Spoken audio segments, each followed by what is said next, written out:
Breaker17, you guys there? Oh my god, hi! It's the podcast! I hope it works out well. I hope the editing is good. I don't know, honestly, just some here for the ride, I guess. Oh my god, I'm actually gonna cringe at myself. Sorry. No. Basically, I'm over on TikTok, and if you're here from TikTok, thanks. If you're not, and I'm new, hi, my name's Allie. And this is gonna be a podcast where I talk about my favorite cartoons, specifically She-Ra, because I'm obsessed with She-Ra. You don't even understand. And the podcast name is the ALLYDORA Effect. And if you are from TikTok, I'm gonna probably say that a lot in this first episode, maybe first like couple. You guys know that usually a lot of people call me ALLYDORA because I look so much like Adora and I act like her. And I kind of sound like her. I really don't hear it, but people say I do, especially when I say certain lines. So I decided to name the podcast ALLYDORA instead of just being like the She-Ra podcast, because I didn't want to put myself in a niche, and I want to be able to broad out once I, kind of get through a She-Ra. But my idea for this first podcast, or for these first, episodes, is to kind of hyperanalyze She-Ra, go through and talk about each episode, each season, my favorite episodes, my favorite characters, things like that, because I'm obsessed with it. Also, pre-warning, again, these are my opinions and the way that I take the show. So if you don't take the show the same way, I completely understand. I'm not here to argue. Honestly, if you actually see the show a different way, I would love to talk about it, comment it down below or something so we can talk, because I love hyperanalyzing She-Ra with people, even if they have different ideas, even if they like characters I don't like or things like that. I mean, there's not really any character I don't like in She-Ra except for Shadow Weaver, because manipulator, abuser. But yeah, so let's just, I guess, get on into the video, I guess. So we're going to be focused on episode 1 and 2, and I might be moving this microphone around a lot because I'm trying to get comfortable, but we're going to be focusing on episode 1 and 2, the Sword Part 1 and Part 2 of Season 1. Sorry, I said that a lot. And a brief summary for those 2 episodes. Basically, we are introduced to our main protagonist, Adora, and if you haven't watched She-Ra, I would definitely go watch these episodes before you start, continuing with this podcast, because I'm not going to hold back on spoilers. But I hope you have watched it. But anyways, so yeah, we're introduced to Adora, our main protagonist, main character. And at the point that we're actually introduced to her, she's not even a protagonist. She's on the enemy side, which is kind of cool. She ends up stumbling across a mysterious sword, which also, can we talk about the fact that Adora, my love, my Kenny, how are you going to randomly walk upon a freaking sword in the forest, may I add, and you're just going to touch it and then become She-Ra? And then later on, I'm getting ahead of myself, but later on, you're literally going to trust a hologram. Do you not think that's kind of, I don't know, coincidental? Because this hologram, anyways, I'm getting off topic, but this hologram is evil. Okay, I'm sorry. Yeah, so she stumbles across a mysterious sword, in the Whispering Woods. And her discovery basically kind of sets her on a path that will change her life forever. Boom. And that's really it for the first 2. That's just a quick 2-second summary that I just wanted to give you. I felt like I needed to do it. Honestly, I don't even know what I'm doing. Anyways, so let's deep dive into episode 1, the Sword Part 1 of season 1. 1. How many times can I say this? The pilot of She-Ra, okay? So one of the most unique aspects of She-Ra is that our main character, Adora, starts off on the enemy side, or what we consider an enemy, right? It's one of the biggest things that I see about just the villainous side is if you look at the color palette. That's the biggest thing. I'm gonna put a color palette here of the Horde. Just this is where our protagonist is. You know what I'm saying? And when you're watching, let's say you were to go click on it on Netflix, that's not the color palette that you see on the title. So it's kind of a whiplash effect when you get into the show and you're like, wait, this is a dark, grungy, dungeon-looking base. And we've got our main protagonist, who's this blonde little bimbo, love her to death, who's got a huge hair poof, and a giant forehead, and a big dream, isn't that all of us? Literally me. So Yeah, Adora is a Horde soldier. And not only is she just a Horde soldier, she's actually one of the best Horde soldiers, right? And that's not something we see as a protagonist. Usually, when we're introduced to a protagonist or the hero of a series and it's the first time we see them, either they're already established on the good side or hear me out on this, they're in the middle. I don't really ever see protagonists that are completely on the villain side that turn to the good side within the first two episodes, and that's our main character. You know what I'm saying? Yes, I'm going to say that a lot. But yeah, so Adora is introduced to us as a dedicated and ambitious soldier who thrives in the Horde system. And that's the truth, right? She believes that their mission is correct, right? They're to conquer Etheria and protect and bring order to Etheria is all over the correct thing. Oh honey, we need to have a talk. But no, I mean she does. And it's not, I don't blame her. It's all she's ever known, right? She's literally been taught since she was a baby that the Horde brings order and it's against chaos. And apparently Etheria is filled with chaos, and so the Horde needs to come in and protect it. And that's Adora's, job as a soldier, and she's really good at being a soldier. And if the decision oh my sorry, the decision to start the story from the enemy side adds a lot of depth to She-Ra, the whole show, because let's think about Snow White and the Evil Queen, for example. Snow White, who is the princess, right? She's fair, she's beautiful, she's just all around good, and the Evil Queen is bad. It's a black and white story. Now, there could be adaptations later on. Yeah, I know there's a new Snow White coming out and they're doing something different, but I'm talking about the original Snow White. That show, the movie is black and white. Evil Queen, evil. Snow White, good. But when they started Adora on the enemy side, they created this almost internal conflict already, because as soon as Adora switches, it's not black and white, because the people that she has grown up with, the only people she has ever known, because she was basically kept under a rock, she's now having to fight against and be on the opposite side. Her best friends, what you would probably consider a sibling, even your mother figure, even though she was abusive, you're having to fight against them. So it's not just black and white, good and evil anymore. It's a lot more. And it's structured, and it's full of real people, including those Adora's care about. What is Adora's status in the Horde? Adora isn't just another soldier. She's one of the best. I've said that. Shadow Weaver has made sure of that. She has been grooming Adora since she was a baby for leadership, which reinforces Adora's belief that the Horde's version of order is right. Does that make sense? So Shadow Weaver literally and you'll see that if you've never seen She-Ra, but if you know She-Ra, that's later on. We see Shadow Weaver have Adora as a baby.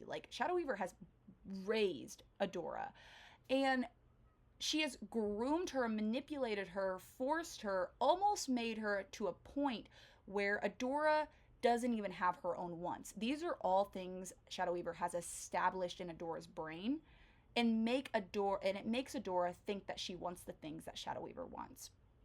We actually see it in episode 1 when Shadow Weaver pulls Adora away from Catra after we're first introduced to Adora, and we have that entire, the whole thing where it's Adora in the locker room. She's like, oh my gosh, Catra, I can't believe you're still doing all this childish, immature, or come on, Catra, I can't believe you're still pulling all this childish, immature, that entire thing, right? And then Shadow Weaver walks in and pulls Adora. And again, back on to that Horde topic with the color palette, she literally shows Adora, and we, the viewers, finally, really get to see the Horde. And it's a scrapyard. May I add, I work at a scrapyard. You don't want to be the leader or the dictator of a scrapyard. There's nothing there but cats. So you couldn't have you had all of Etheria, Hordak, and you had to choose the one grungy pit place? You might as well went to the freaking Crimson Waste. Whatever. Ooh, bars. I'm over here rhyming. Get me on the mic. I am on the mic. No, but even in that sense, when Shadow Weaver's showing us, the viewers, and Adora, the entire Horde, battleground, or whatever you want to call it, the scrapyard. Shadow Weaver the entire time is like, Adora, like, you've always wanted this. You worked your entire life for this, and then Adora gets promoted to Force Captain, and it almost instantly in that moment, Shadow Weaver is it's like she's kind of giving Adora the free will, but really not, right? She's telling her what Adora's wanted, not she's not repeating what Adora has said. She's telling Adora, you have always wanted this, and you will want nothing else. You will only want this, and you will be my little puppet, and we will, conquer the world together. That's Shadow Weaver's entire goal with Adora. And for Adora, excelling in the Horde gives her a sense of purpose. And that sense of purpose with Adora is going to be used a lot on this podcast, because Adora never seems to freaking find it. She's constantly looking for the word purpose.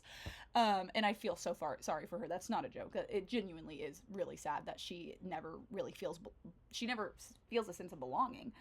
But it's not just another duty. It's not just another day. It's not just another practice for Adora. Every single thing that she does is about doing it well enough and doing it good enough, because if she doesn't feel like she has value. So everything she does pushes her to feel needed and feel loved, and that's because she's never actually shown physical and like affectionate love. Everything is through words of affirmation, and it's all calculated by Shadow Weaver. So the better she does, the more affirmation she's getting. And as a child, if you're not experiencing that constant like affection from a parent, or just a guardian, just from a parental figure, then you're going to struggle as an adult finding that in places. And you're also not going to know the difference between somebody trying to get something out of you and somebody who truly just loves you. So what is that concept? So I was talking about that sense of purpose and the Horde, saying, wanting order and Etheria. What's the concept of order with the Horde? Order is a critical concept in the Horde, really. And it plays a big role in Adora's character arc. What does order mean for the Horde, right? The Horde's idea of stability is like saying, I'm so sorry, apparently I can't talk. Again, this is going to be a big fumble for me for a bit. The Horde's idea of stability is like saying a tornado just aggressively rearranged my room. I hope you guys like that joke. I really thought about it. Like, no, it is. Like, for this enemy who just comes through and ransacks villages, for their entire slogan to be, we want order, and we just want to bring, complete and utter, just a structured living system to Etheria, but in doing so, we are going to burn down your forest. You know what I'm saying? Like, what? Hello, pot, meet kettle. You know what I'm saying? You know what I'm saying? The Horde equates order with control and discipline, presenting it as the solution to Etheria's so-called chaos. Also, if I say any words wrong, don't call me out, okay? I'm dyslexic. I am dyslexic. I don't know if dyslexia has anything to do with saying words wrong, but I'm going to think it is.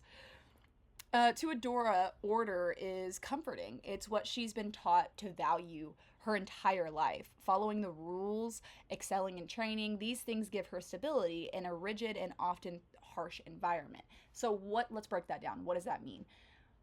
For somebody who's experienced such a toxic environment growing up, and Adora's form of abuse from Shadow Weaver is a lot different than Catra's, and we will dive into that. Trust me, I have pictures of Catra literally right behind me. We're going to go into my wife, but right now we're going into Adora, my Kenny. Catra's abuse was a lot more visual, while Adora's was a lot more mental. And I've said this on live on TikTok, but I'm going to say it on here too. I imagine these two completely different. I imagine Catra as almost like a broken mirror, okay? So what does that mean? That means she has shattered pieces all over the floor, and she's constantly trying to glue those pieces back together, but she's always missing a piece, or one piece was too small to put back together. So she'll never be whole, and she's also constantly reflecting those in front of her, okay? While Adora, on the other hand, I never see her as broken. I always see her at, when you have a necklace, like a chain link necklace. I have one on right now, but a chain link necklace, and it gets all tangled, and there's like 17,000 knots, and you just know you're never gonna get it out. I imagine that being Adora's brain. She's been hardwired hardwired in multiple ways by Shadow Weaver. And for the rest of her life, she's going to be trying to get out those knots, which is nearly impossible, right?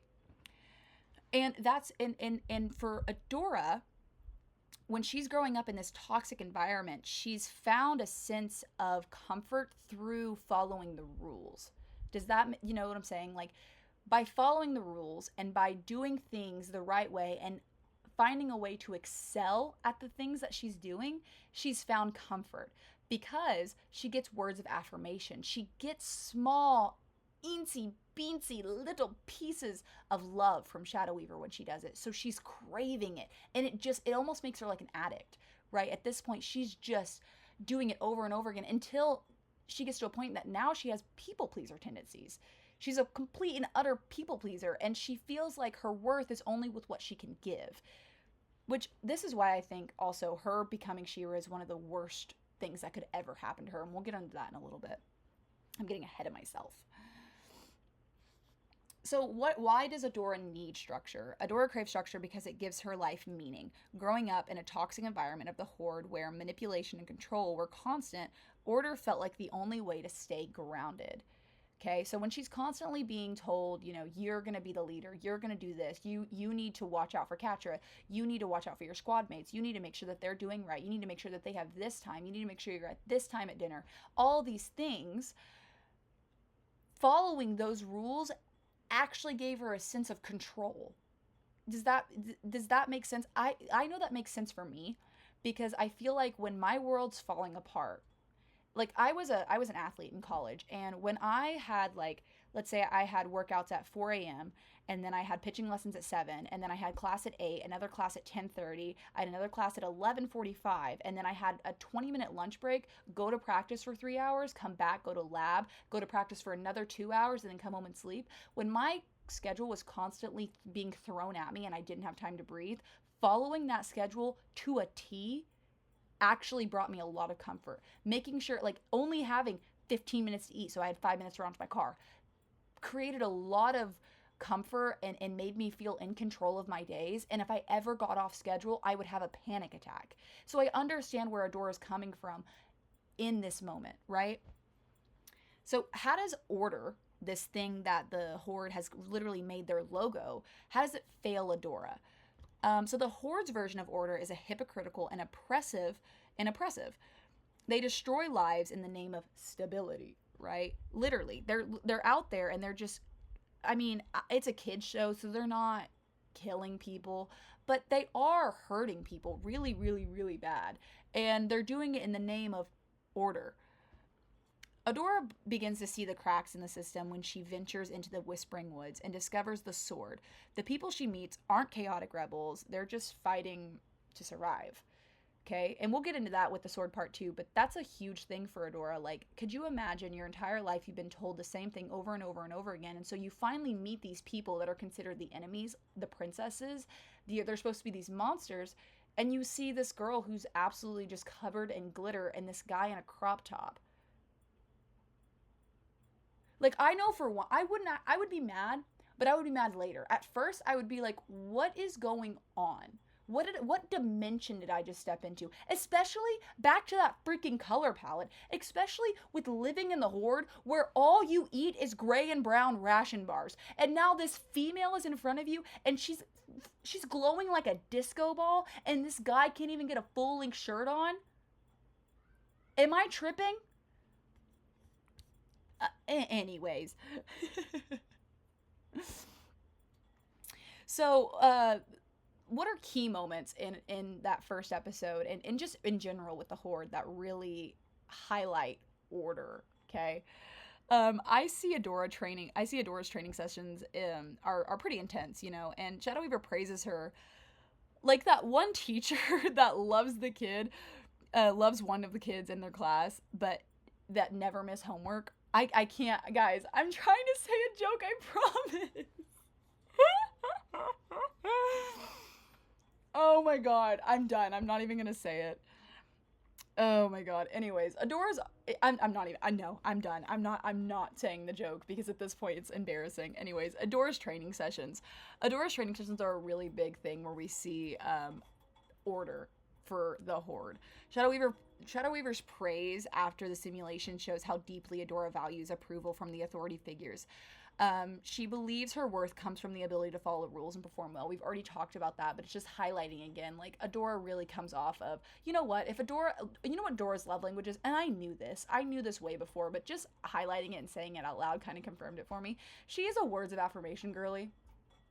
Like, I feel like she touches people, but she's not, like, all about it, because, again, in the Horde, you're not doing that. She is a words of affirmation, and she will fall head over heels for you if you just give her a good compliment. Honestly, same. And then on the opposite end of that, you know, Adora's hesitation with Shadowweaver. When Shadowweaver kind of gets on to Catra, you can see Adora's discomfort. She values fairness, even if she hasn't yet questioned the system as a whole. So she sees it wrong. And we'll see this later in Promise. I can't wait to go over that episode. But Adora knows deep down that this isn't right. You know what I'm saying? The way that Shadowweaver is, how many times can I say that? I want to keep a count on it. But Adora sees how Shadowweaver treats Catra, and she knows that's not the right way because she's not being treated that way. So how is it fair for Catra to be treated that way? And from Catra's point of view, Catra takes, I mean, fairly, I actually understand this from Catra. Catra sees it as Adora was too afraid to lose her good spot with Shadowweaver to stand up for Catra. But really, in Adora's head, she is so glued to that line of rules, right? It's not about choosing Catra or choosing the rules over Catra. That was never a choice. She genuinely never saw a way to defend Catra because she's following her line. Her life is in a box, and she cannot get outside that box. So when Catra is getting absolutely ripped another one over across the way and it's outside of her box, she knows it's wrong. She can see it. It's discomforting, but she doesn't know how to stop it because she's trapped in her box of rules. Also, Adora's reaction in the Whispering Woods kind of highlight order. The Whispering Woods represents everything Adora has been taught to avoid, right? Magic, unpredictability. What? That's not a word. The unpredictableness of the Whispering Woods, the rebellion, but her curiosity drives her forward, showing that she's not entirely satisfied with the Horde's version of order. So even this is all, you know, going back, Adora is not satisfied with what the Horde is producing because no human would be. I'm sorry. If your entire existence was spent trying to work your butt off for the small little praise you'll get from an abuser for the rest of your life, you will never be satisfied. Hello, Hamilton. How you doing? You will never be satisfied. So, how does the sword itself symbol chaos? Because honestly, it does. It is one of the most chaotic things that will happen in Adora's life. And it'll be something that it changes her life for the better, I think, but also for the worse. How does it symbolize chaoticness? The sword represents freedom and change, basically everything Adora has been told to avoid. Honestly, it feels like picking up a new phone and realizing you don't have a freaking charger. Do you know how many, like, I'm sorry, can we go on a side rant? What do you mean that I'm gonna go buy the iPhone 16, one with the Type-C cable, which I'm learning to like a little bit better, but what do you mean I'm gonna go buy the new phone and you're not gonna give me a block? What do you mean? I need a block, bro. Now I have to go buy a $30 block from you. Oh, and the box itself, I'm sorry, I'm going on a whole different tangent, but the box of an iPhone itself needs to be studied and put into an exhibit because I have probably 40 sitting up in my closet right now, just sitting there. Anyways, back on what I'm saying. So the sword Adora finds in the Whispering Woods is She-Ra's sword. If you haven't seen She-Ra, sorry, I just spoiled it for you. And it represents change and freedom. But two things the Horde has conditioned her to face. But let me rephrase that because apparently I just don't know how to talk sometimes. The Horde, oh my, hello, how you doing? The sword represents freedom, right? It also represents chaos. But oh my god, these are the two things the Horde has said no to. Can I get it out? Can I spit it out, please? I need a drink. Hold on.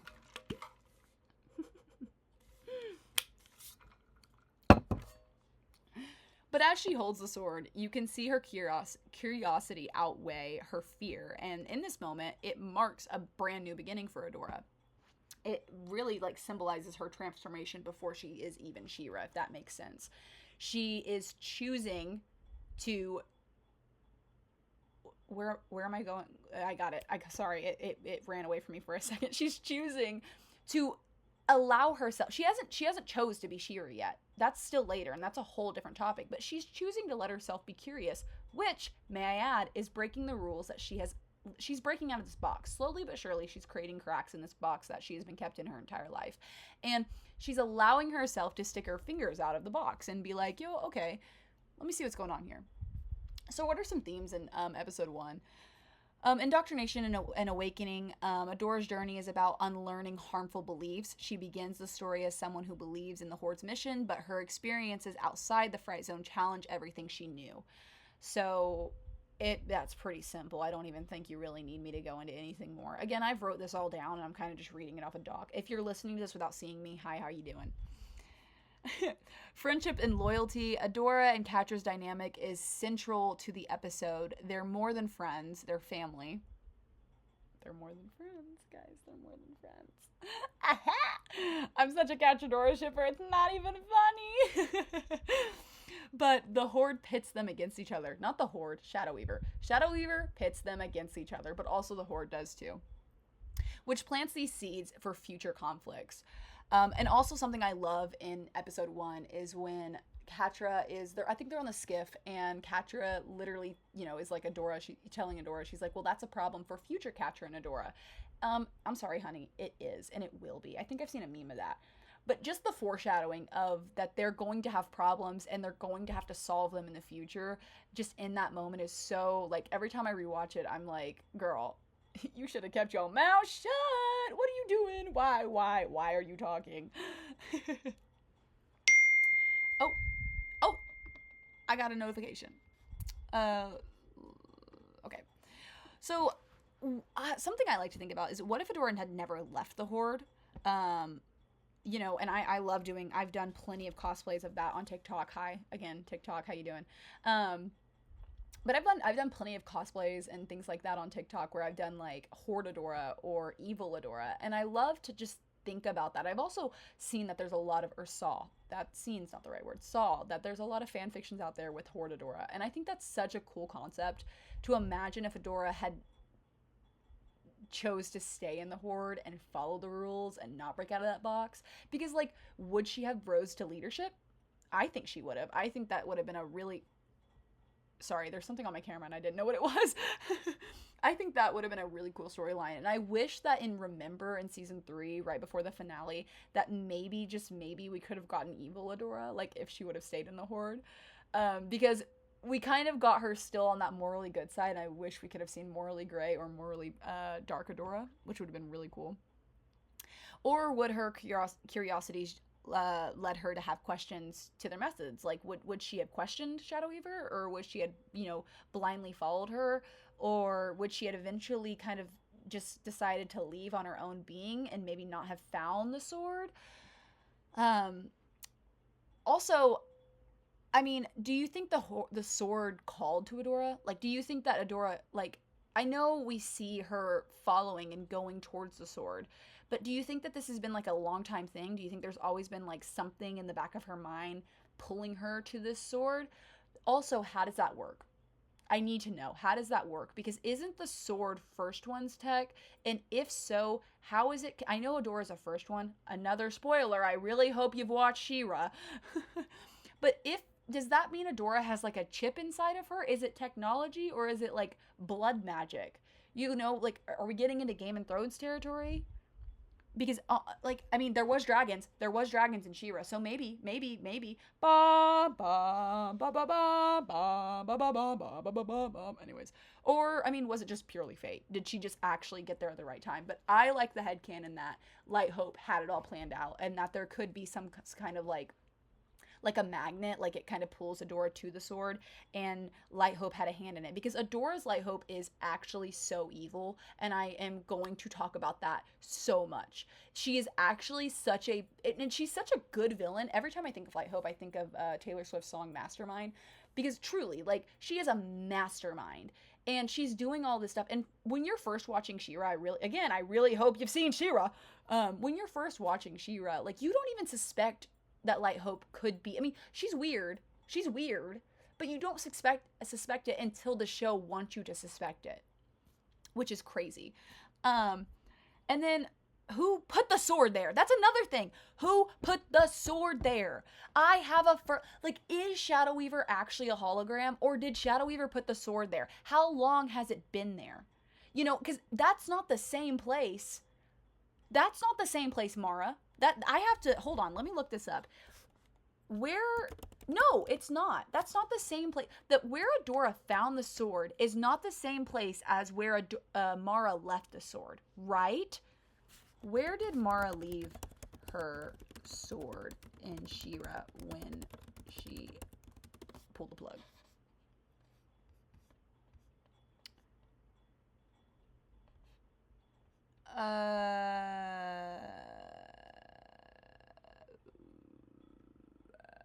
No, because Mara left the sword in so if we're thinking season 5, right? And we're thinking the now time in She-Ra with Adora, where they were camped, right? Where Frosta and Micah and all of them were camped out before they all got chipped and controlled with the tents, and where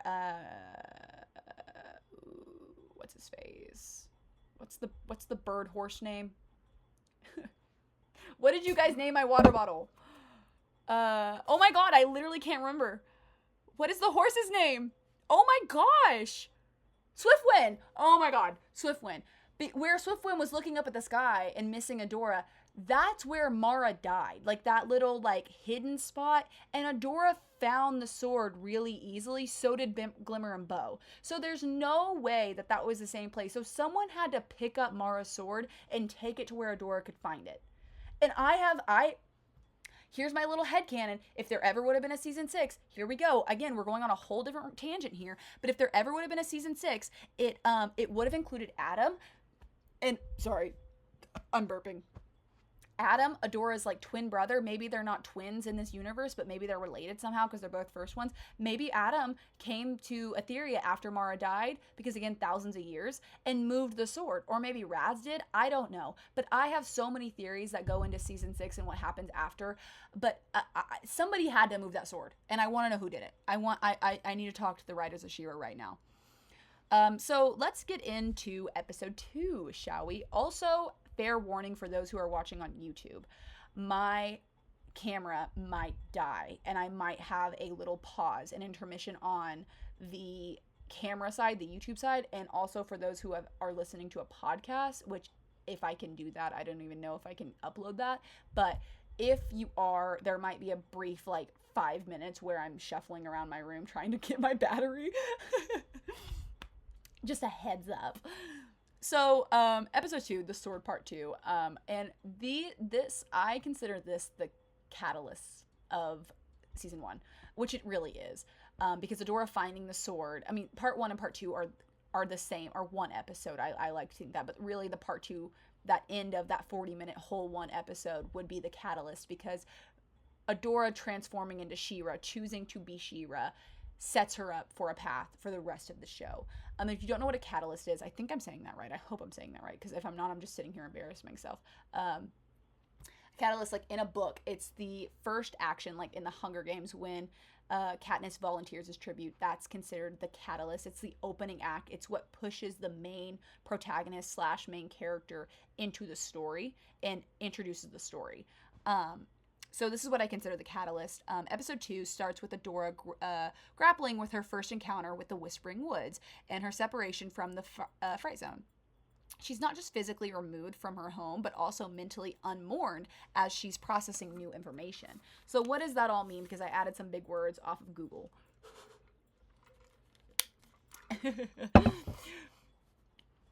She is freaking out. she's losing her mind, right? Because this is one of the first times I think this is the first time she's out of the Horde in a completely different plot, in enemy considered. If she's still on the Horde side, she's in enemy territory. She's in the place she's not supposed to be. She has no weapons, and she's left alone. So one, she's just scared. And I know Adora, we don't see that a lot with Adora and her character because she's supposed to be this hero and supposed to protect everybody. But truly, like, at this point in time, she's a 17-year-old girl who's been training to fight in the Horde but has never seen active combat. And now she's in enemy territory, and she's probably terrified. And she's not only like physically feeling this fear and this nervousness, but mentally she's having a whole panic attack because the Whispering Woods doesn't look like what she's taught it's supposed to be, right? She's taught it's supposed to be this almost like devilish place that's this enemy, and it's all terrible. But when she gets there, it's actually really pretty and it's nice. Literally, her and Catra talking about in episode 1 when they're like, whoever goes into the Whispering Woods never comes out. And she even just keeps referring to as the Whispering Woods as a place to get lost and things like that. And it really isn't. It's just so, it's kind of sad to me because a lot of people do feel like this. Like they're lied to their entire life and then they get out of that. And they're left feeling really numb and empty because everything they've ever known is a complete and utter lie. And I know that's probably to a crazy extent, but it does suck to be taught something your entire life and then get out and not use it. And this moment represents the first cracks in that worldview that the Horde drilled into her. Now, of course, I think the first cracks this is one of the first cracks. Another one of the first cracks I see with Adora, outside of this, when I was writing this, I didn't think of this, is when she chooses to break the rules for Catra and take Catra on the skiff. I've talked about this on live on TikTok, but hello TikTok again. How many times can I say that in this? But again, Adora follows the rules, and so she randomly is willing to drive into a place she's never been on the first night she's promoted and has the ability to do it just because Catra wants to. Sorry, that girl was whipped. That girl was whipped! Don't worry, so was I. Sorry. She's experiencing a cognitive dissociation as everything she thought she knew begins to unravel. Meeting Glimmer and Bow, the girl covered in sparkles and the guy in the crop top.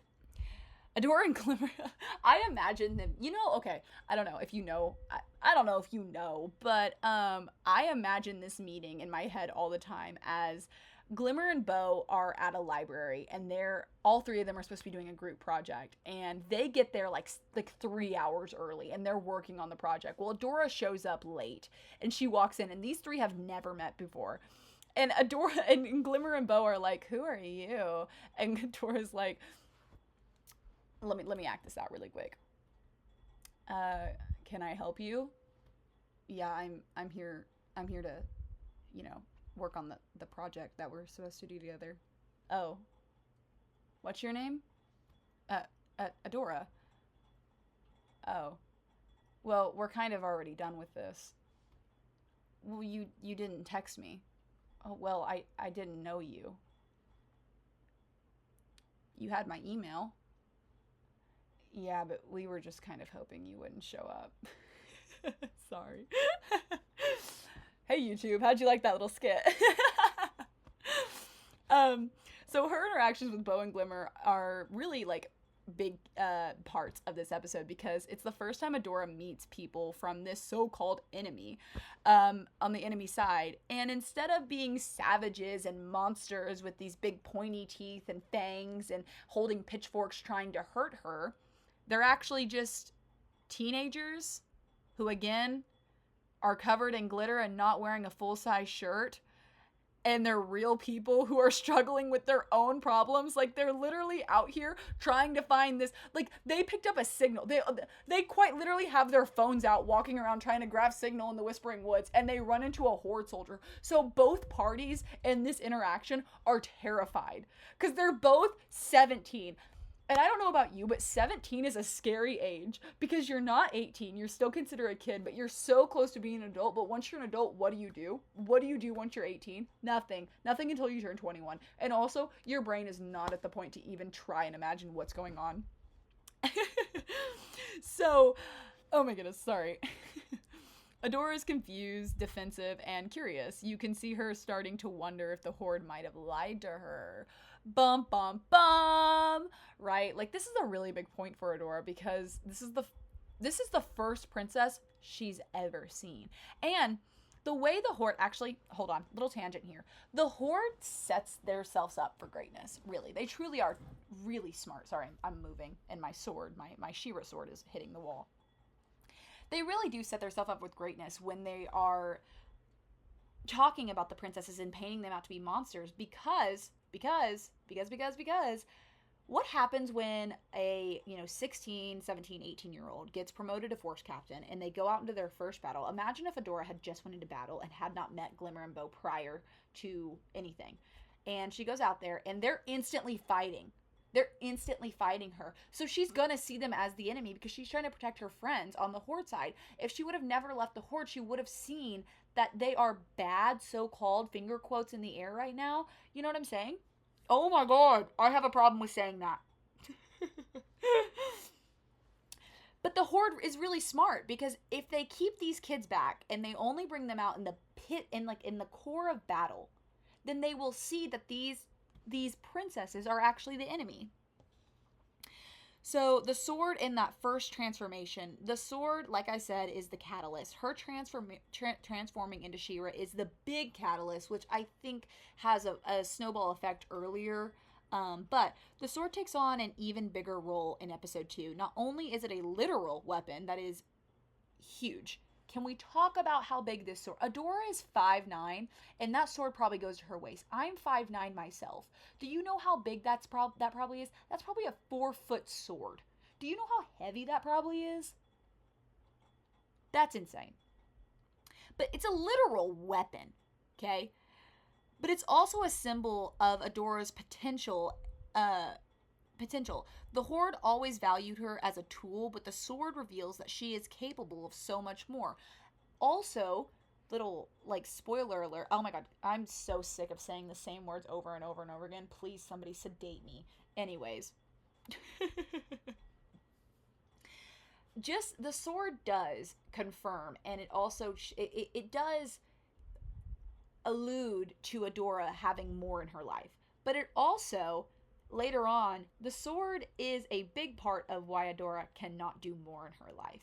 She is kind of handcuffed or tied down by the sword.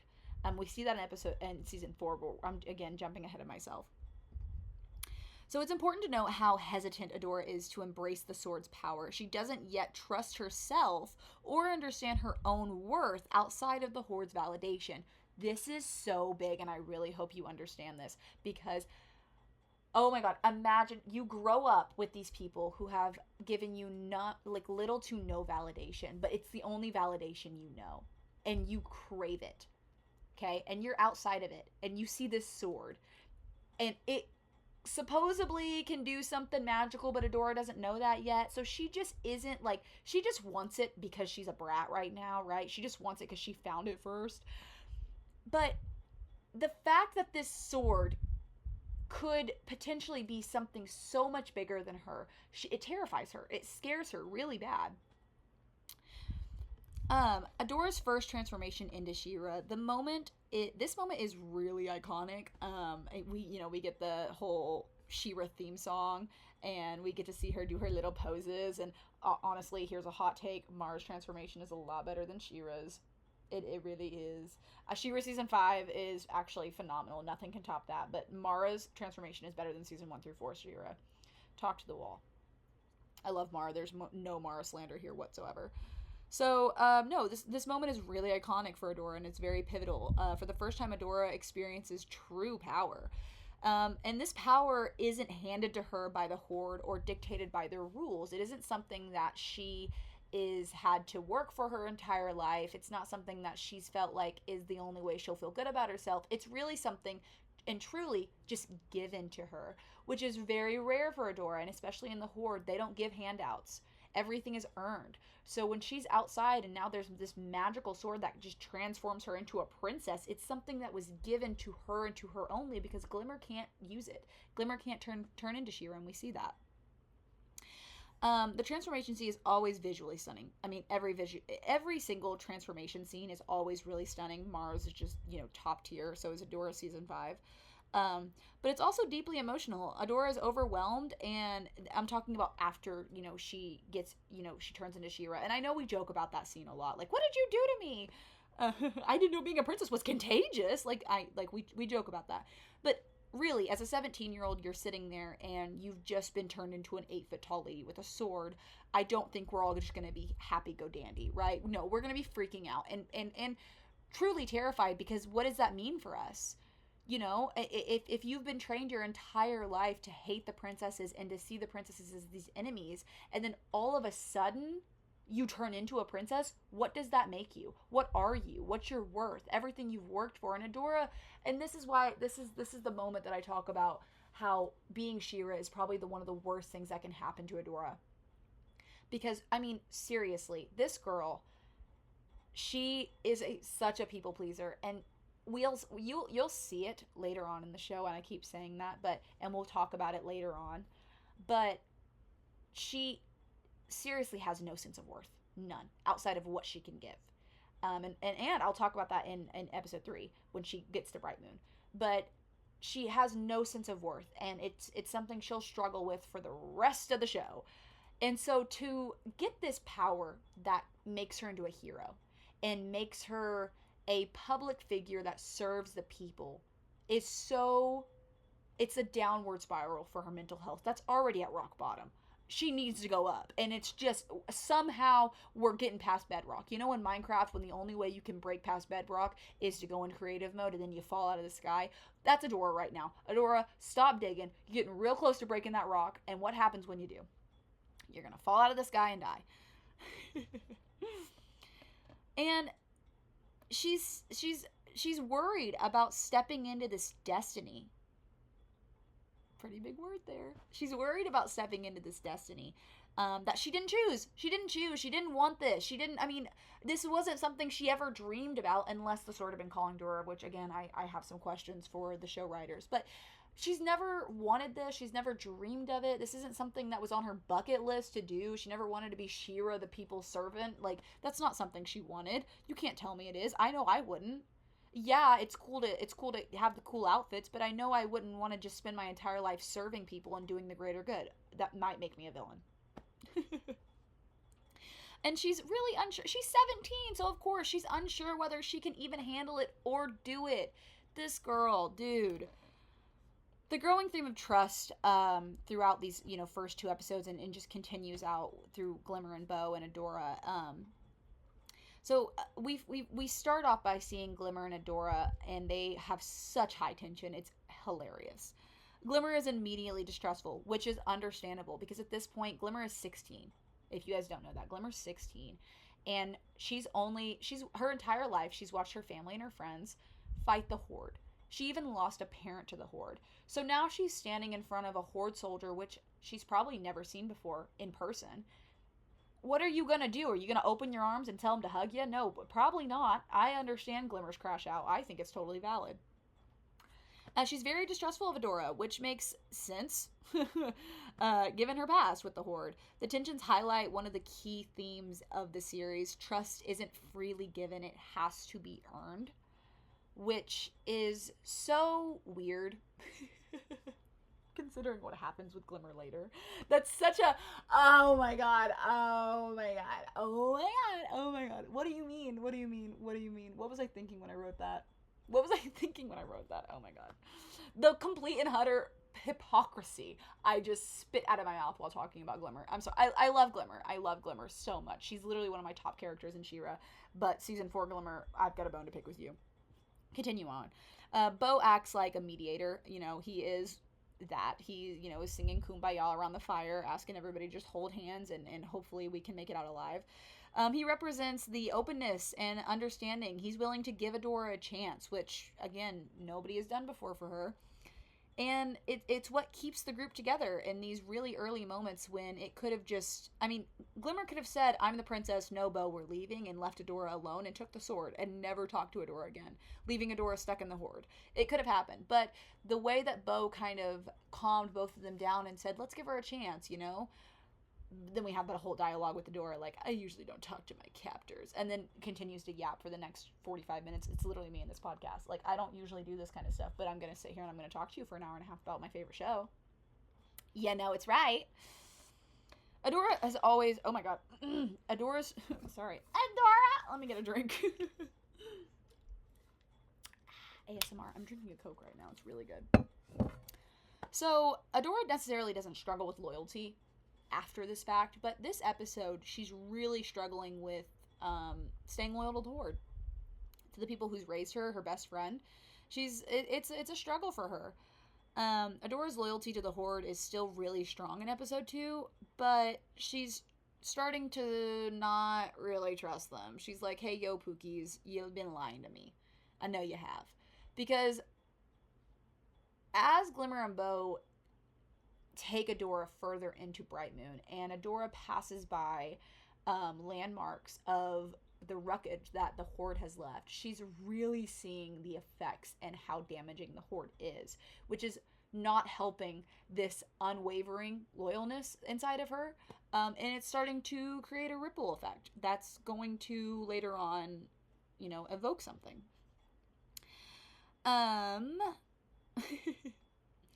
This internal conflict is one of the reasons she initially resists fully embracing She-Ra. Becoming She-Ra means turning her back and on everything she's thought and she's believed in. And also, turning into She-Ra is there's no way back. You know what I'm saying? She starts the car and she starts driving if she turns into She-Ra. And Adora knows this, right? Because if you're sitting here overthinking about this, and you turned into She-Ra earlier, and you just know after the fact now that Glimmer can't do it, nobody can do it, and if I do it one more time, I won't be able to get myself out of this, and I will have to buy into this fact. And she doesn't want to do it. Not right now. She's scared to do it. And I get it, girl. I wouldn't want to do it. If I just randomly, I wonder if that hurts. You know what I'm saying? Oh my god. Please tell me to shut up. With that freaking, you know what I'm saying? But I wonder if it hurts to she's 5'9" and then turn into 8 foot tall. Does that hurt? Is that hurtful for you? Are you going through growth spurts? Maybe that's why she's so hungry. Maybe it does. Does her body stretch out, or does she get a new body? Do you have stretch marks? Is there cellulite left over from this transformation? I need to know this because I have body issues, and if I had to turn into actually She-Ra and I came back with marks on my skin, I'm not joking. Don't think I'm joking. But if I had to come back and have marks on my skin, what are we doing here? What are we doing? Is that something that happens? I don't know. Catra's role in the background of all of this. Wait, no, I skipped over some stuff. Sorry. Discovering the Horde's lies. Adora begins to see the Horde for what it truly is when Bow and Glimmer show her the devastation the Horde has caused. I've already said that, but I mean, I'm just, rereading it. It's really painful for her to realize this, because these are the people that have raised her and who have told her that they're doing everything for the good. And now she's seeing only destruction and chaos. Chaos, that word again, because the Horde has been against chaos. That's their whole thing. They want order, and the princesses are chaos. But when she sees the wreckage and the rubble left behind by the Horde, all she sees is chaos. And so now she's in this internal battle of not knowing what is she gonna do, because she's been taught that chaos is bad, but yet the people who are telling her chaos are bad is causing chaos.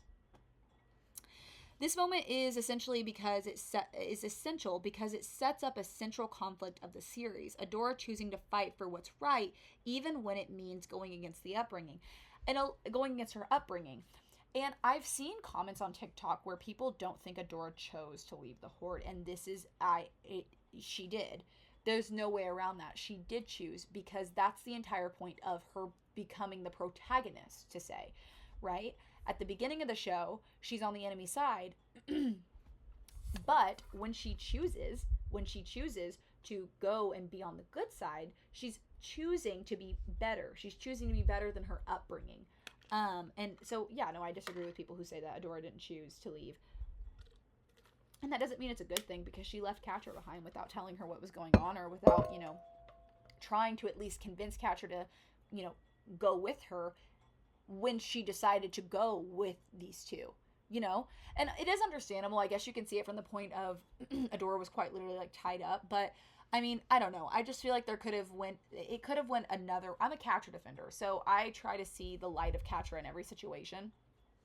But I'm an Adora Kenny, so I'm sitting here kind of stuck. I'm a you know, a middle ground here, not knowing if I should go left or right. And Catra could have went with Adora when she went to go get the sword the second time. The second time, right? Yeah. She could have went with Adora, but she stayed back to cover Adora's, you know, to say, you know, Adora told her, stay back, I'll be back. Just, you know, cover me. Make sure nobody, you know, figures out that I'm gone. Sorry, I had to burp. And Catra is like, okay, sure, that's fine. When Adora could have brought her with her, then kind of saved that entire conflict. Because I have this headcanon, and I also believe, I'm burping again, I'm drinking a Coke, sorry.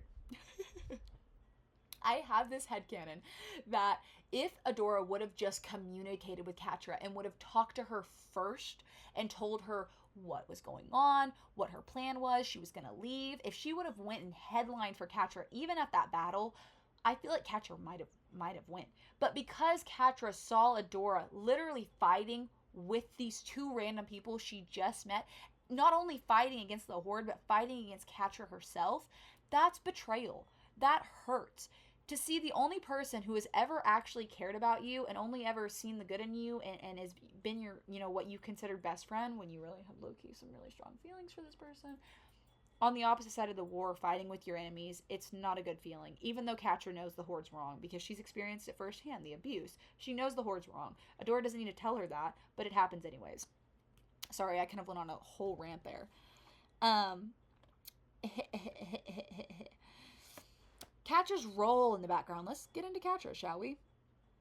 Though Catra doesn't play a large role in the second episode, her absence is felt. Adora's thoughts are frequently drifting back to her, showing how much Catra's opinion in their relationship still mean to her. Adora really cares about Catra. She always has, and I feel like she had to choose between what she thought was best and what she knew was wrong. And Catra, I don't think she ever thought of it as the Bright Moon and Catra. I think it was always, I need to help these people and I need to do what's right and I can't do what's wrong. And Catra, if you're going to be on the wrong side, then I'm going to have to fight against you. Like, it was never you, and I don't want to do this. And even then, like, there's a lot of moments where Adora doesn't want to fight Catra. And there's a lot of moments where Catra doesn't fight Adora.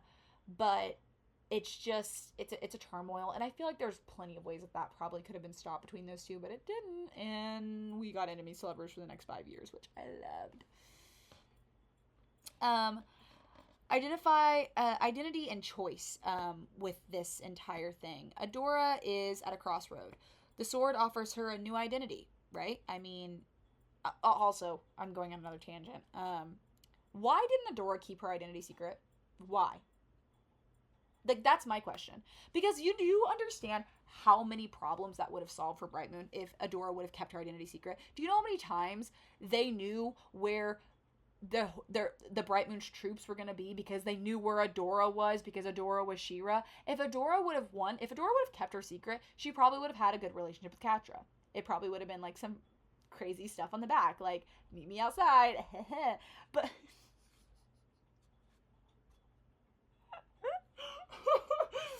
but I mean, like, I'm serious though. Like, Adora could have potentially had something with Catra.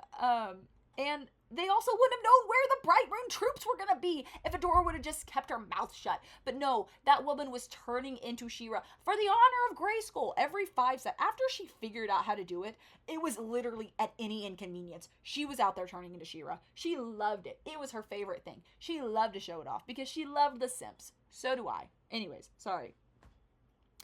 The sword offers Adora a new identity, but she's unsure whether she's ready to accept it.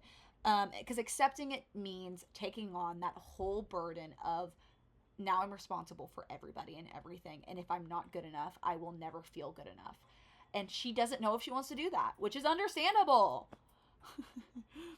And how often do we resist change? That's the question here. And if you think that it wasn't relatable, like, how often do you resist change? I know I resist it. I know there's a part of me that resists change when I have to pick out a new schedule for college. Every semester, after I go through 4 months of getting everything in my brain on schedule, I'm doing everything I can, and I know that I've got my little brain schedule down in my head for my college classes, and then I have to go and I have to get more classes. I hate the change. I hate it. It's so uncomfortable to go through the syllabuses again and get new professors and get new classmates and just a whole different vibe, and you don't know how these professors grade your papers. I resist change on a 24/7. I'm not a big embracer of change. I will embrace it. I'm not saying I won't, but I genuinely hate it sometimes. So how often do you resist change even when you know it's necessary? Because I do it all the time. I'm not afraid to say that. And the complexity of good and evil. Episode 2 challenges the black and white morality, and I talked about that at the very beginning of this. Like, Adora grew up with these people, and she grew up with Catra. Catra is her best friend, and now she's standing across from her on the battlefield, begging her, pleading her to just come to the good side. Please leave the Horde. Please don't make me fight you. That's what Adora is saying. Please do not make me fight you right now. Please just come with me. Please. And Catra can't because she feels so betrayed. And it's understandable, but Adora doesn't want to do this. She does not want to fight her friends and her family. She doesn't want to do that, but she knows she has to. And she's starting to see that the heroes and the villains aren't as clear as the Horde has made them seem. That's a really big thing, because we'll see it later on, but even in Bright Moon, the heroes, the princesses, the good guys aren't always the good guys. They do bad things. And the bad guys with the Horde, Lonnie, Catra, are not always seen as bad. They're just people who are hurt and don't know any better. Some community and belonging. Adora's journey in episode 2 isn't just about finding her power. It's also about finding a new sense of belonging. Meeting Bow and Glimmer gives her a glimpse of what life could be like outside the Horde. You know, when she sees Bow and Glimmer out in the wild, like a wild deer and a fawn, just sitting crossing the road, looking at Adora like a deer in the headlights. Where am I going with this? She sees this as a chance for her to really, like, branch out. I mean, like, hey, oh my god, hold on. I had that thing that I talked to you guys about my camera dying. It's happening. It's happening, guys. It's happening.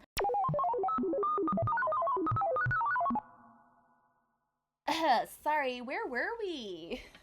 Let's get back into this.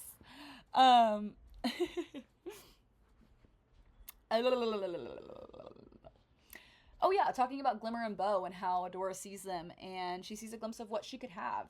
She sees this positive lifestyle. She sees Bow and Glimmer have this friendship, and she also sees, I mean, in the village, we literally, Adora, she's like, yeah, party, of course. I've never been to one of those. You know what I'm saying? Like, she's never experienced this kind of life before, and she's in this village, and people are just greeting her with kindness, and she's eating food she's never ate before, and she gets to see a horse and pet the horse, and she gets to see people and meet friends and read stories and just really experience life. And then all of a sudden the Horde comes in and just ruins it all. They literally start blowing crap up. Like, why is that your first instinct? Just blow things up. You know what? No, I can't go on that. I can't go on that tangent. I can't do that. No, I can. It's literally like America making nuclear bombs. Why did we need that? What is the point? You're telling me that you couldn't have went with a sticky grenade? No, you decided to make the one thing that could actually end mankind? Why? Why would you do that? Why? Oh my, I will never understand that. It wasn't an Einstein. I think it was Einstein who made the nuclear bomb. Again, I'm blonde. So I might have said the wrong name. But who made the nuclear bomb and why did we do it?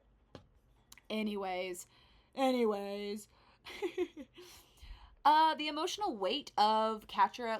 Let's really dive into Catradora's reunion in the Sword Part 2, because it's there's a lot there and it's a lot to unpack. So, the emotional weight behind the reunion. Catra tracking down Adora. Catra's decision to follow Adora into the Whispering Woods after Adora told her to stay back, and she did stay back, but after a while, Catra got worried and she went into the Whispering... Sorry, my lip touched the microphone. She went into the Whispering Woods to find Adora, which shows how deep Catra cares about her. Even then, before there was probably any romance. I mean, I have a lot of headcanons about in the Horde that I can talk about in another video or another podcast, but I have a lot of headcanons about that. But it just shows there's no romantic connection and there's no flirting going on yet. It's just pure friend. Like, it's just pure Catra being worried about Adora and going to go find her to see if she's okay. Did she get kidnapped by the Horde? Because again, Catra doesn't know the difference. She doesn't know that these people are good. She's been taught they're bad. She knows the Horde's probably lying. Like, she's like sitting there, she's like, I mean, I kind of get abused on a daily basis, so I bet they're lying about how bad these princesses are. But there's a chance that maybe they're not, and Adora's kidnapped by them, so of course she's not gonna. She literally would risk everything to save Adora. So then to go out there and find Adora on the opposite side of the war is literally the most. Enough people don't talk. Nobody talks about Catra's side in this entire thing, and it really makes me sad because Catra did go through a lot.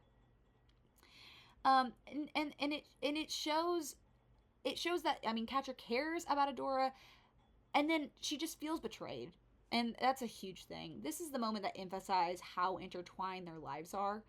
Adora leaving the Horde isn't just about rebelling against. I sound like the ying ying. Anyways, isn't about just rebelling against their shared upbringing. It's perceived it's a perceived betrayal, like deep betrayal, personal betrayal to Catra.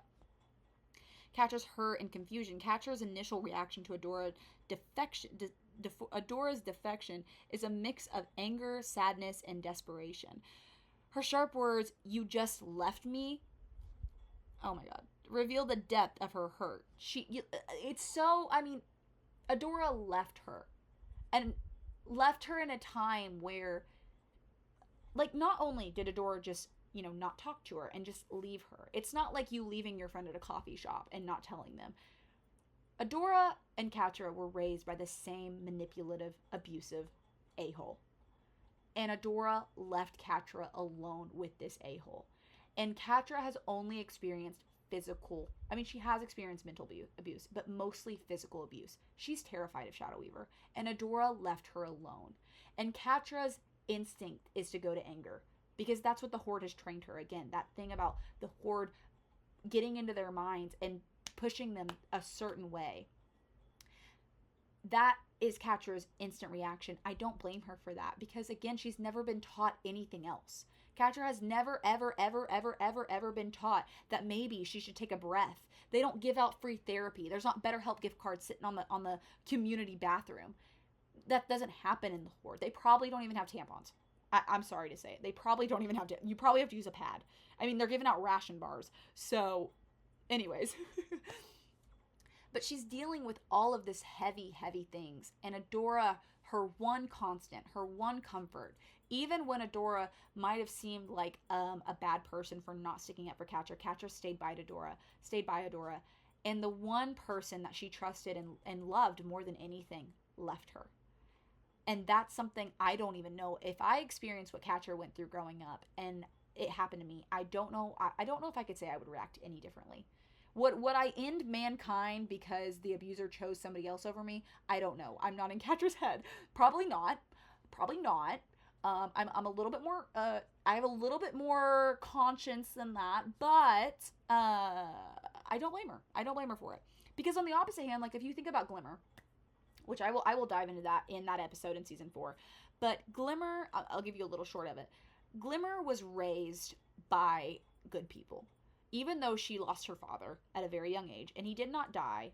Spoiler alert, hope you watch She-Ra. He did not die, but he is gone. And her mother got really, really kind of stoned. I don't, okay, that wasn't the right word. Angela's hi, everybody. Confirmed here on the ALLYDORA effect. Angela became really closed off to Glimmer because she was so scared of losing Glimmer, she didn't know what to do. So, of course, Glimmer didn't have the best childhood, but she was raised the right way. She knew right from wrong. And we see this in so many aspects through the entire show. Glimmer's a good person. You cannot change that, but she does bad things later on. And those things are really hard for me to forgive as easily as I am to forgive Catra, because Catra realizing her wrongs later on in the show shows so much maturity through her, and Glimmer, on the other hand, her doing the bad things that she did shows a lot of immaturity as a queen. Now, she's going through a lot. I don't blame her. Please don't hate me for saying that. It's just my personal opinion. I love her very much. I love Glimmer more than anything, but it's just my personal opinion. So, continuing on with what I was talking about before I went on a whole different tangent. So she doesn't just see, Catra doesn't see Adora as her best friend. She sees her as the anchor in the chaotic world of the Horde. And that's such a big thing, because later on, Catra feels like she's drowning. At this point, I see Catra, she's afloat, she's floating. She doesn't know how to swim that well, but Adora's her anchor, and she's keeping her in the same place, and she's helping her swim. And then Adora leaves, and then as the show goes on, we start to see Catra really just start to sink and really start to drown without Adora. So I wrote anchor, but I would like to change that now to a life vest. I think Adora was a life vest, and without her, Catra has to learn how to swim on her own, and she doesn't know how.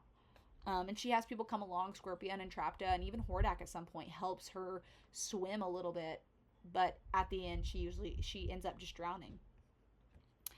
This scene gives us a glimpse into Catra's vulnerability, and this is really few and far between, because we don't see a lot of Catra's vulnerability in the show. So for the second episode of the season to just instantly show us this antagonist vulnerable breakdown point in front of the protagonist is crazy. She-Ra is set up in a really, really amazing way, and this is why I obsess over it. Because beneath Catra's sarcasm and bravado, and even her, just pure bratness, she feels abandoned and scared. And again, I think that we look at these characters and we think they're older. They're 17. They're not. I think I would be more okay if they were 14, because 14, you're still so young. Your brain is actively protecting itself from the world. 17, it's opening up. You don't know how to live, and you have to know how to live right now, and they don't know, and they're so young, and they're just babies. Reminds me of that whole thing that came out with the Emma Chamberlain and Ethan Dolan thing. Anyways, so Adora's perspective during this. Adora's guilt. Adora is clearly conflicted during the interaction. She feels guilty for leaving Catra behind, but she also knows that she can't go back. She's so guilty about leaving Catra. I know she is, and we see it throughout the show. Especially in this episode, Adora, it hurts her. We see it when she, transforms out of She-Ra. And we see it when she's begging Catra, please come with me. And then we see it when she transforms out of She-Ra and she's on the ground, and her eyes are instantly looking for Catra, because it's just guilt. She knows she can't turn this car around, and she's leaving her best friend behind, and all she can do is just watch as her best friend walks away. So it is guilt, and it's hurt, and she knows what she did is wrong. But she also, break it down now. This moment highlights one of Adora's core struggles, balancing her sense of duty with her personal relationships. Oh my god, Adora, you're going to struggle with that for the rest of your life, because she cannot separate her worth from what she does to perform. So how in the world is she going to try and justify or separate her relationships with people she loves between doing things she knows she has to do? That's not going to happen. I'm sorry. That's going to take a lot of convincing. We see it. It happens later. But it for a while, it doesn't. When Adora tells Catra that she doesn't believe in the Horde anymore, it's not just a rejection of their shared path. It's also a plea for Catra to understand and maybe even join her. I've said this not even, 10 minutes ago. She is trying to... I feel like Adora knows Catra knew what was wrong. Because, again, we go back to that. Adora saw Catra being mistreated and knew that was wrong. And I think that it's all clicking with Adora. So I think as she's saying this in the moment, she kind of knows. And I know she's like, you knew, but I think Adora knew. I think she knew that Catra knew that the Horde was bad. Or at least understood it somehow in her subconscious, because she's pleading with her when she's saying this. It's not just, if Adora was running to go tell, I feel like if Adora thought that Catra was in danger and thought that the Horde was that bad, she would have went to Catra sooner, but she knew Catra knew somehow. So at this point, she's not just trying to justify why she's leaving, she's trying to justify why Catra should leave too. And what is Adora's attempt to explain? Adora tries to reason with Catra, but it's clear she doesn't fully understand the depths of Catra's feelings, which is really sad because I don't think Adora really ever starts to understand Catra's feelings, because Catra loves Adora, and I think personally Catra fell first for Adora, but Catra loves Adora. So Adora thinks this is an entire friendship thing, or at this point Adora doesn't even really know what friends are. So she thinks it's like this, like, I mean, I know Adora has feelings for Catra. I know for a fact. That's not, it's literally impossible for Adora not to have feelings for Catra.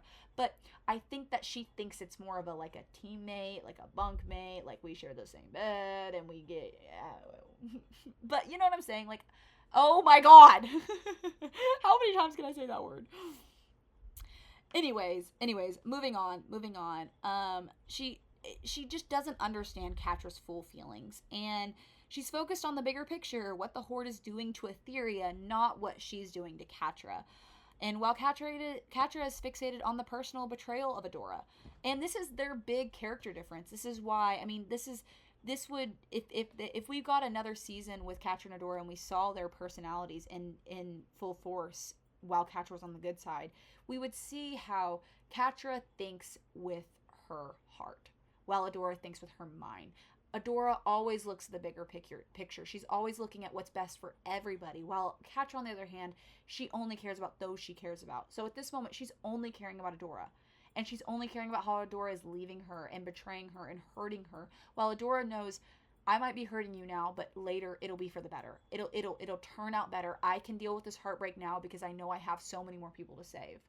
Adora is the type of person to sacrifice the one to save the all, while Catra is the type of person to sacrifice everybody to save or go against Adora, and I'll talk about that too.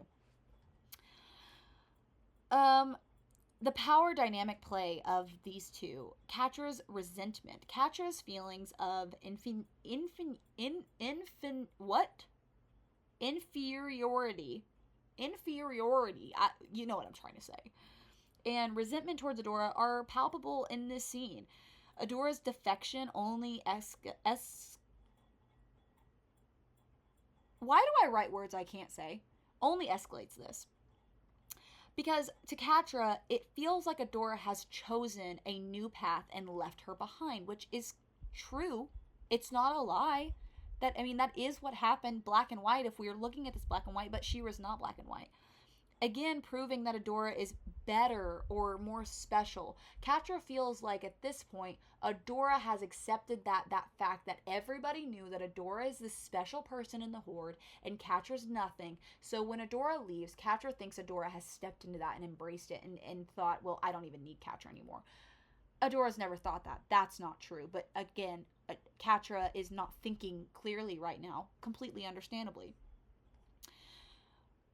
Adora's unconscious privilege. Adora doesn't realize how much her status in the Horde and now as She-Ra has affected Catra.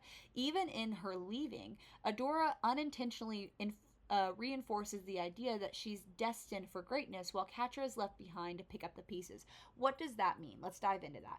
So, when Adora leaves, she's blind. She does not know what's going on in the Horde. But really, when she leaves to go to the good side or the other side and go become this princess, she's really just what's that word? She's re-identifying? She's establishing her place. She's showing everybody, I am good. I am a good person, and I'm going to go do this, and I'm gonna be successful, and nothing you do will stop me. And they're like, I mean, she's a brat for leaving, but hey, is it really out of character? But Catra sees this, and she just instantly takes it the negative way of, Adora, you think you are some self-righteous, amazing person, don't you? You think you're the best thing since sliced bread. And it makes Catra so frustrated because Catra has been dealing with this inadequacy her entire life. So why is this scene important to their relationship? Foreshadowing is a huge one. This foreshadows huge and a lot of future conflicts.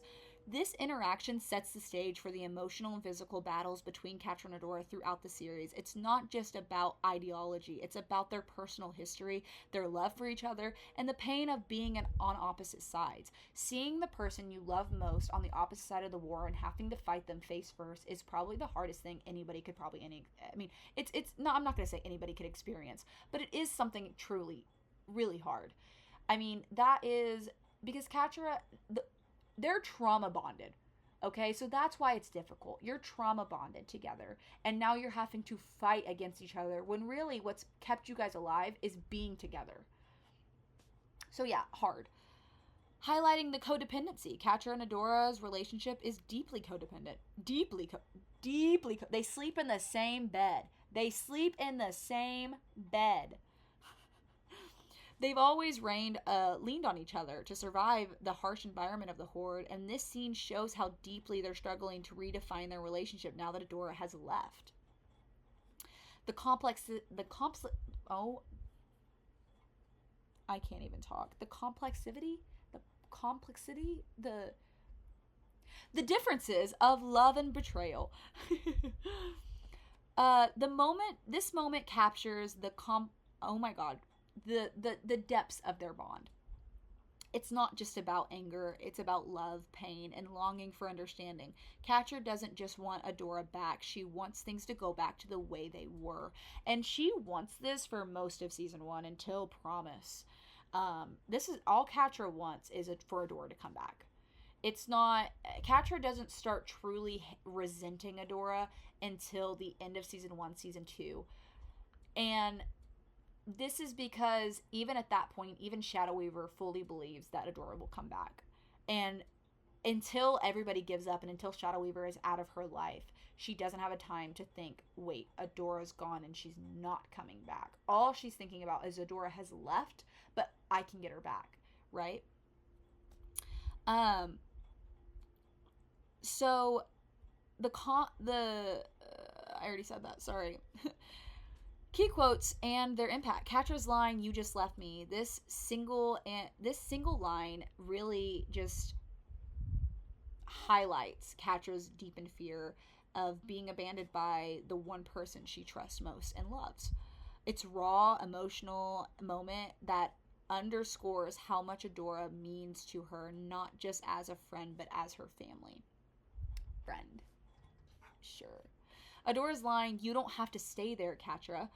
Adora attempts to convince Catra to leave the Horde in a heartfelt, but also shows how Adora tries to convince Catra to leave the Horde in a heartfelt way, but also shows how little she understands Catra's perspective. And I've kind of already talked about that, but it's a big thing, you know. These two girls don't understand everything that's going on, and these words are so big and the problems are so big and they just don't know what to do, and I don't blame them. Themes in their interaction: abandonment and loyalty. That's a really big thing. Explores the pain of abandonment and the differences of loyalty, and Adora feels torn between her loyalty to Catra and her newfound understanding of the Horde's true nature, while Catra feels abandoned and betrayed by the person she trusted most. Pain and growing apart. Adora and Catra interaction reflects the pain of growing apart for someone you love. Because not only is it, I don't know about you guys. I feel like Adora would do this. I don't know so much of Catra. But when I think about things, I always think about the future. I always think, how is this decision going to affect me later on, or how could it affect me? It's usually negative. It's usually, how could this decision affect me negatively later on? If everything goes absolutely trash, how is this going to hurt me? That's usually what I'm thinking in every decision I ever make. So I feel like Adora would do something of that sort. And I feel like on Adora's end, she's sitting there and she's like, there's a chance me and Catra will never be friends again. And that's what makes it even harder for me, for Adora. And I feel so sorry for her, because she just feels like saving everybody is what she has to do, when you shouldn't. You should not have to choose that at 17. That should not be your role, and it sucks to be a hero like that, to say, like, I'm gonna leave Catra and the possibility of happiness for the possibility of greatness. Seeds of rivalry. This moment right here, it sets the stage for the rest of the season and the rest of the show. They are enemies to lovers, and they will be enemies for the rest of the show, up until the last season, up until like episode 5 of the last season, right? Like they're gonna be going at it hard. And it just sets the stage. It sets it up so well, and that's why when I was talking about earlier when they were on the skiff and Catra said like that's a problem for future Adora and Catra, like it will be, and you will struggle with this for a while, Pookie Wookies. Why does Catra feel betrayed by Adora? Adora was Catra's only constant. God. Oh my god, it hurts me.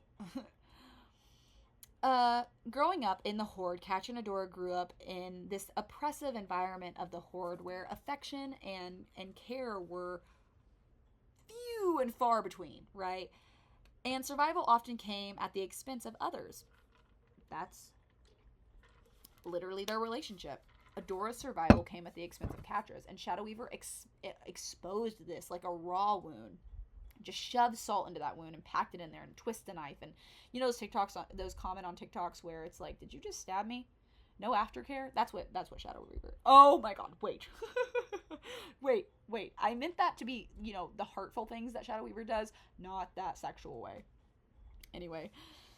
Shadow Weaver's manipulative, abusive parenting created a hostile and atmosphere where trust and vulnerability were dangerous, which they shouldn't be. In this world, Adora became Catra's safe haven. Their bond wasn't just friendship, it was survival. Catra depended on Adora like a lifeline, emotionally, because she couldn't rely on anyone else. I mean, again, I can't wait to get into the future episodes, because there's so many moments that saying right there really just reflects Catra. I mean, there's a point later on where Catra is mad at Adora and even scratches her face because Adora chose to be friends with Lonnie and chose to, be open and have another friend. And Catra feels like this. She always has had this fear of abandonment because Catra is her lifeline. I mean, Adora is her lifeline. Adora is the person keeping her afloat. Adora is her protector. Adora is that shield from Shadow Weaver, because if Adora wasn't there, who knows what Shadow Weaver would do to Catra. That's what's going through Catra's brain, Adora's role in Catra's life. To Catra, Adora wasn't just a friend. She was her anchor, her family, and protector. Adora often shielded Catra from Shadow Weaver's wrath and pushed her to be better, even when Catra resisted it. In Catra's mind, Adora leaving is more than just physical distance. It's a rejection of the bond they've shared since childhood. And that rejection sets the stage for a later conflict and emotional and mental disturbance that they're going to be happening. Adora doesn't want her, not like Adora doesn't want me, not like I want her. That it just sets the stage, right? It just everything, and this is why the writers are just so freaking smart, because what do you mean you're going to set the stage like this? I mean, just perfectly alley-oop. I'm gonna shoot this ball, and in 4 years it's gonna land in that goal over there. It just is, it's crazy. Shadow Weaver's favoritism. The unequal treatment. Shadow Weaver clearly favored Adora, grooming her for leadership while treating Catra as a failure.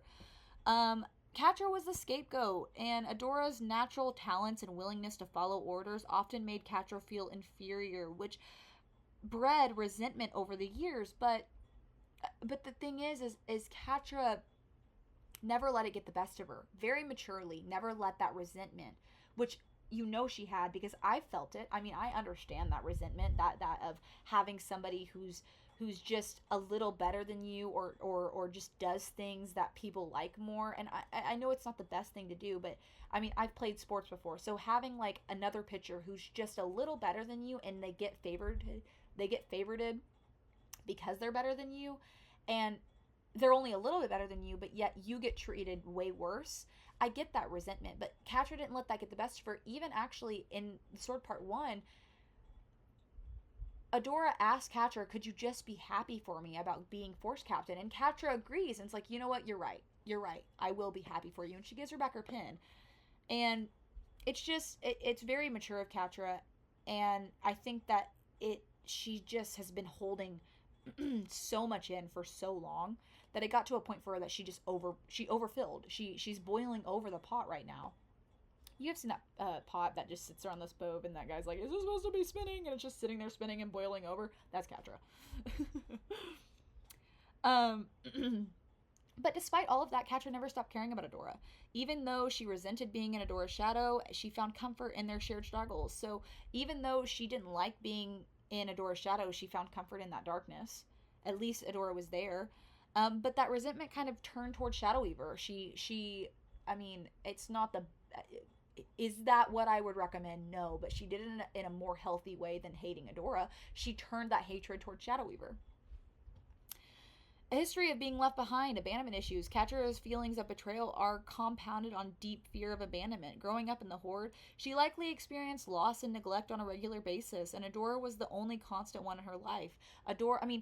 These kids don't have parents.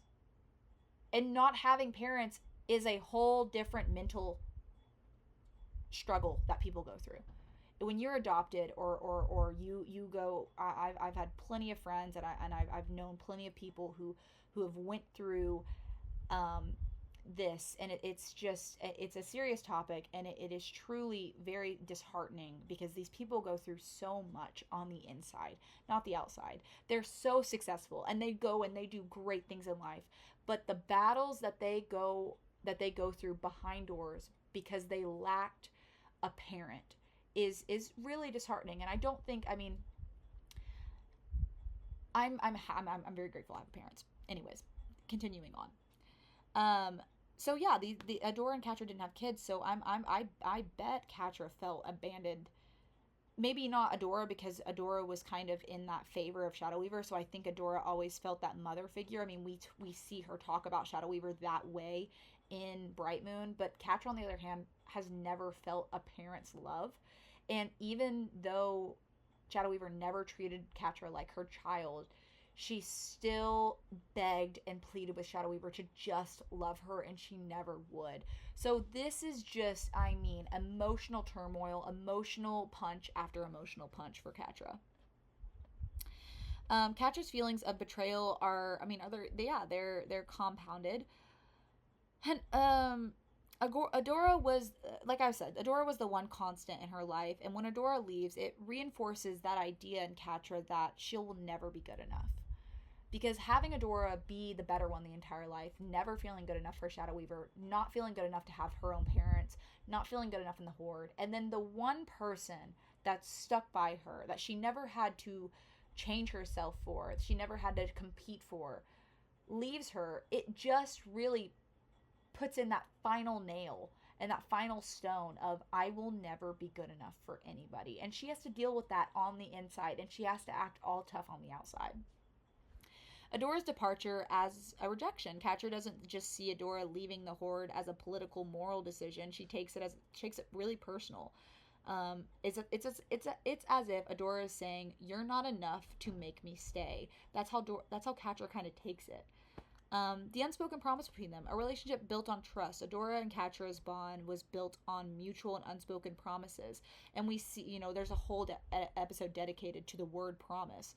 They would always have each other's backs, and in absence of healthy and family dynamics, they became each other's family.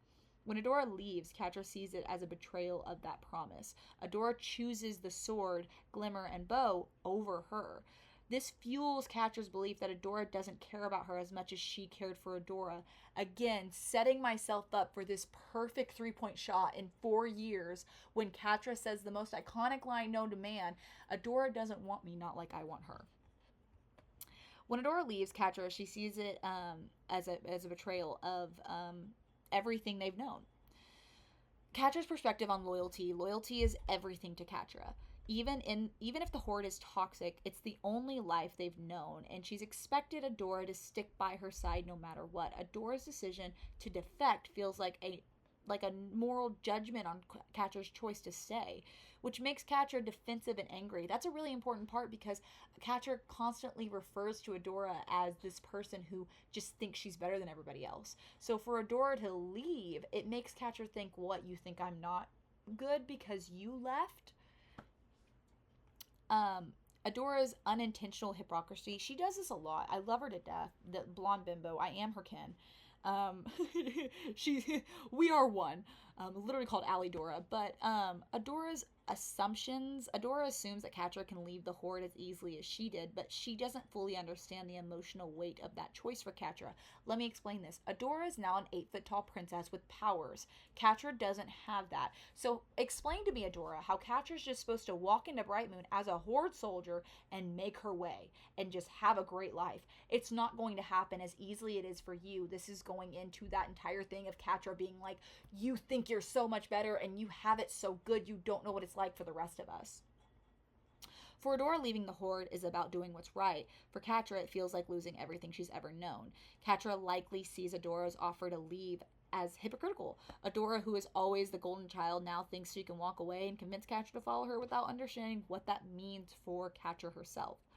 Catra's pain in the comparison. Catra's resentment is fueled by years of living in Adora's shadow. Adora has always been the one who succeeds, the one who who's loved and valued. Now Adora gets to be the hero, while Catra is left behind as the villain. God, it's so Shira set this up. The writers of Shira really set that up fantastically, because Adora, I can't explain that any more than how I wrote it right there. Catra's resentment is fueled by years of living in Adora's shadow. Adora has always been the one who succeeds, the one who is loved and valued. Now Adora gets to be the hero, while Catra is left behind as the villain. The emotional complexity of love and pain. That was the word I was looking for earlier that I could not say. Catra's love for Adora. All at its core, Catra's anger stems from love. She cares so deeply for Adora that her departure feels like the ultimate betrayal. Catra doesn't know how to process her emotions in a healthy way, so she lashes out in anger. And I love her to death. I'm such a big Catra defender. But I literally have a picture right behind me of Catra, like, curled up crying. Like, I love her to death. And I could cry with her just at that picture. But all she's ever known is anger from Shadow Weaver. That's all she's ever known. So the only way she knows how to react is anger. She does not know how to give anybody anything else. Anything else. And I hate the TikToks that are like, when the abused becomes the abuser. But in Catra's case, it's all she's ever known. She doesn't even know how you could be different. And it's so sad. But she does see her wrongs later on, and I love that for her. We love a self-reflection queen. Catra's self-destructive response. Catra's self-destructive response, if you couldn't hear me through my muffledness. Sorry, I had to burp again. Feeling abandoned. Catra doubles down on her loyalty to the Horde, not because she believes in their mission, but because she feels like she has nothing else left. This seals up her tragic arc, trying to prove her worth by becoming everything Adora left behind. And one of the biggest quotes I fear Your Honor isn't talked about enough is when Catra in season 4 is trying to talk to Scorpia after Scorpia leaves, and she's over the radio, and she's like, I thought winning would be different. I thought it would feel different. And it's so sad, because I think that's the moment her redemption arc starts. Because I think in that moment right there, she realizes, like, this is not what she wanted. This isn't what she ever dreamed of. You know the song, Billie Eilish, I had a dream, I got everything I wanted, but when I wake up, I see you with me. And you say, as long as I'm gonna get copyrighted. So, we went over those key themes. You just left me. You don't have to stay there, Catra. It's crazy, Why does all of that matter? Why did I just talk about Cachadora for a good 30 minutes? It's foreshadowing. Everything that they do foreshadows, like I said, that alley-oop. I'm setting myself up for a perfect three-pointer. Everything that's going on between Catra and Adora is foreshadowing them for their future experiences, whether that's them fighting each other, to them forgiving each other, to them fighting again, to the very last episode. From the very first episode to the very last episode, Catra Adora has spent its time foreshadowing its future events. It also defines their core dynamic. At its heart, Adora and Catra's relationship is about love and loss and the struggle to understand each other. This scene crystallizes their dynamic. Two people who love each other deeply, but are torn apart by their circumstances and choices. Star-crossed lovers. Malark, if you will. Is that the right word? Katniss Everdeen and Peeta?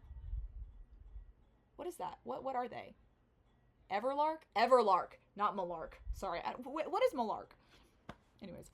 And it also sets the stage for redemption. I mean, that's the thing. Like, you can't have a villain without having redemption, and you can't have a villain without him doing something bad. That's why, honestly, I'm completely fine with Catra, because Catra is my wife.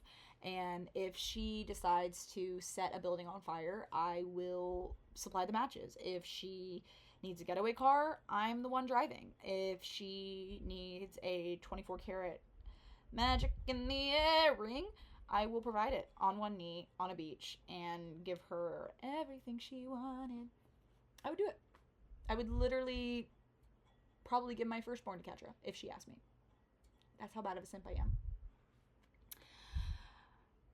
Yeah, I mean, I don't even know. I feel like we just really, I really just kind of talked my butt off right there for a second. I mean, I'm going to have a lot of editing to do, which is fun.